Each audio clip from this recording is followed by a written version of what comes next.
Have you ever tried to lose weight and end up eating bland, boring food? Well, this video is going to change that for you. Today we're making Cajun steak, sweet potatoes and garlic greens. It's proof that you can lose weight eating what you love. It's high in protein, it's perfect for storing and reheating, and of course it tastes delicious. This is everything we're going to need for today's recipe, plus the addition of salt, pepper and oil. We'll start with the thing that takes the longest, which is the potatoes. What I have here is 800 grams or 1.7 pounds of sweet potato. You can use regular potato, but sweet potato is better for this recipe. All we need to do is peel these, and if you've seen what I did with my regular potatoes, how you can roast these up, chuck them in the oven, put with a little bit of salt, pepper and oil and get crispy potato skins, you can do that as well, or you can just get rid of them. We'll then go through and chop this all up. We want it to cook at the same rate, so all of this needs to be the same size. If you have inconsistent pieces, some will cook before others, so just go through and roughly chop. And just remember that the bigger they are, the longer they are going to take to cook, and then vice versa with the smaller pieces. So we'll go through, get the rest of this all chopped up, add it all into a big pot and just make sure it's covered by about 1 inch with cold water.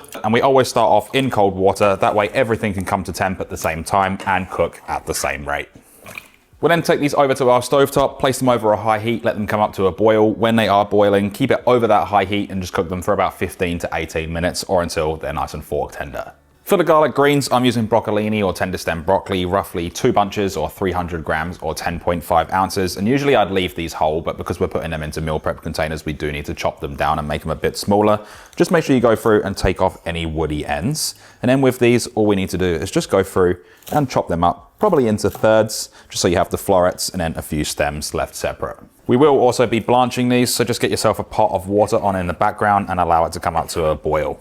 Along with the broccolini, place a knife on 2 cloves of garlic to push down and crush, and then just go through and roughly chop. You can grate them if you prefer. I'm just going to mince these, that way those larger pieces will get that nice nutty flavor when we cook them down, and just goes better with the broccolini, in my opinion anyway. You are also welcome to add more garlic if you prefer. Lastly, for a bit of acidity, just slice off about 1/4 of a lemon and just make sure that there's no seeds. Now for the steak, we need 750 grams or 1.6 pounds of any lean cut steak. For me personally, I'm using porterhouse for this one because it was on special, so it's always good to have a little bit of a bargain. But what we want to do is go through and pat this dry. Just get these as dry as possible because any moisture on there is going to prevent us from getting that really nice color that we want. Also, you'll notice I'm doing the steak last because we don't have to wash the chopping board more than once then. We can do everything first and then do the meat last and only have to wash it once. Once these are as dry as possible, we want to slice them in half and then rotate and cut against the grain. That way we can break up the muscle fibers and get these as tender as possible. I've also gone through and trimmed off any excess fat, and you want to make sure that these are all the same size. That way everything will cook at the same rate. Once that's all done, you should have these nice, consistent steak pieces. Now get the steak into a bowl, add in 1 tablespoon of smoked paprika, 1 teaspoon each of onion and garlic powder, and then ½ teaspoon each of dried oregano and chili powder. Season with salt, a little bit of cracked black pepper, and then mix to combine, making sure that the steak is coated in all of the seasoning. We'll add olive oil to the pan when we go to cook. This is also just a very quick Cajun seasoning, minus a few ingredients. Just makes it nice and simple, and you don't have to go out and buy all of these different seasonings just to make this recipe. With that done, we should have something that looks like this.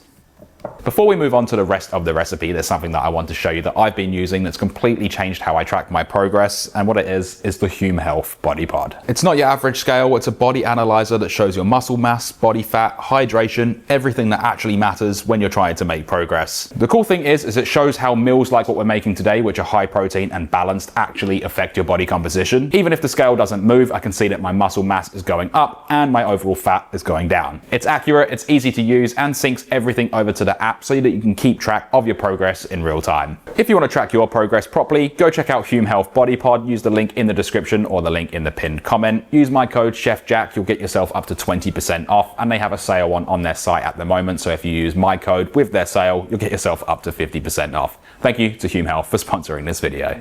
Now once the sweet potatoes are fork tender, drain them off and then place them back into that big pot, and I'm going to add in 1 tablespoon or 14 grams of unsalted butter, add in ½ cup or 125 milliliters of low-fat milk, a pinch of salt to taste, and for mash I prefer to use ground white pepper. Again, always to your taste. Once all that's in, just go through and mash this up, making sure everything is combined, that butter's melted, and then just give it a taste and adjust with any seasonings to your liking. You can put this for a ricer, but for a meal prep recipe, I'm not going to worry about how smooth the mash is going to be. When it's mashed to your liking, what you should have is something that looks like this. Just go through, just give it a quick taste. I'll add a bit more salt and pepper to that, but always go to your taste. Now before we cook the steak, we'll do our broccolini. Just place this into that pot of boiling water. And we only want to cook this for about 2 minutes. This is just going to keep the color in there. And this is called blanching, which just helps soften up the broccolini, or any veg really that you're going to do this for. Now after a couple of minutes, you'll have this nice soft, vibrant green broccolini. We can remove it and place it into a sieve, just allow it to drain. You can also put this into ice cold water and shock it, which will completely cool it down and stop it from cooking. But all we need to do for this recipe is just allow it to drain, make sure most of that moisture is off of it, and then we're ready for the next step. Now place a pan over a medium-high heat, just get this nice and hot. Add in 1 tablespoon of olive oil, and then add in that minced garlic.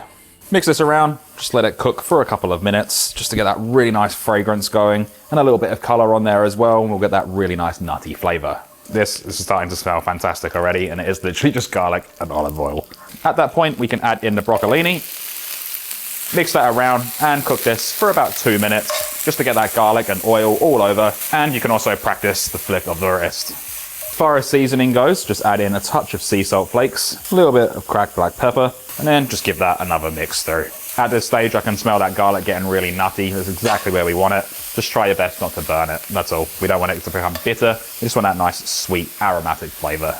Once you're done with that, just turn it off the heat, and then that quarter of a lemon that we did at the beginning, that can just be squeezed over the top for a little bit of freshness. You don't have to do it right away. You can do this when you go to serve it up or when you're portioning it up. Give it one last quick mix through, and then we can pop this aside. Now place that same pan back over a medium-high heat. Again, get this nice and hot. Add in 1 tablespoon of olive oil, and then with the pan smoking, we can add in our steak. And I recommend doing this in batches just to avoid overcrowding the pan. That way we can get that really nice color all over. Mix these around just to make sure they're not stuck together. And what we're going to do is sear them for about 2 to 3 minutes, just moving them around regularly, flipping them, just getting that even color all over. And if you like the steak well done, obviously just cook it for a little bit longer. My recommendation is to flip these probably every 30 to 40 seconds. That way you can get an even color. Also, if your pan gets too hot, just slightly turn it down. Now, once you have a really nice color all over, and you're happy with how they're cooked, just remove them from the pan and then repeat with the remaining batch, just doing the same process. Now once you have both batches done, or however many batches you needed to do, add it all back into the pan. We can just turn this down, make sure you get any of those resting juices in there as well. Add in 1 tablespoon or 14 grams of unsalted butter, and then mix this around. Just allow that butter to melt, get that nice glossy finish all over the steak. We only need to cook this for about 30 seconds here. It is literally just to allow that butter to melt. Once that is all done, should have something that looks as beautiful as this. We can turn it off the heat and remove it from the stovetop. Now with serving up, what we'll do is place that sweet potato mash on one side of our containers. I'm using 5 750 milliliter containers. As always, you can weigh everything out and then divide it equally into 5, or you can just portion it into 5 containers. It's up to you. Next, with our garlic lemon broccolini, just place that in the middle. Again, just divide everything by 5, and I like to use that mashed potato as a glue. And then lastly, with the steak pieces, just go over in the opposite side. And being honest, you guys will probably have more steak than I will because I've eaten quite a bit whilst I've been filming this. Also, if you want to make a pan sauce, I'll have a little recipe in the description.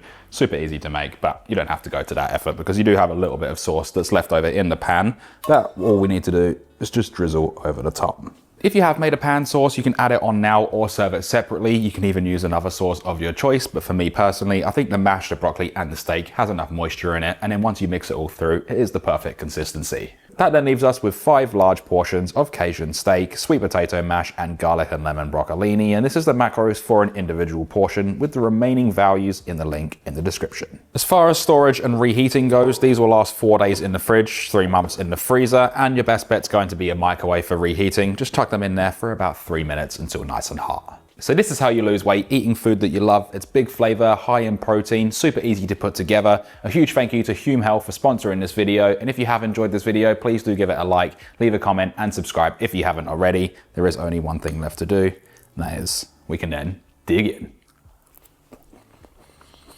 in. That's spot on.